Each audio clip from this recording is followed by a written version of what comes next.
C'est une vraie déclaration d'amour qu'ont fait les résidents étrangers à leur pays d'adoption. Selon une étude TNS-ILRES réalisée pour l'ASTI, 78% d'entre eux sont heureux de vivre au Luxembourg, dont une large majorité de Français et de Belges. Pour mieux s'intégrer, les résidents étrangers souhaiteraient non seulement acquérir à terme la nationalité luxembourgeoise, mais aussi participer à la vie politique du pays.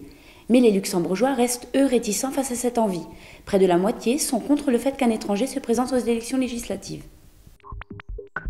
Les ressortissants de l'Union européenne à l'avenir fonctionnaires de l'État luxembourgeois? Cette question délicate sera débattue aujourd'hui à la Chambre des députés. Le tout est de clarifier exactement quels postes seront accessibles et lesquels pas. Les forces armées, la police et les autres forces de l'ordre, la magistrature, l'administration fiscale et le corps diplomatique pourraient bien rester réservés aux luxembourgeois. L'adoption de ce projet de loi renforcerait le respect des droits communautaires. Réponse dans la journée.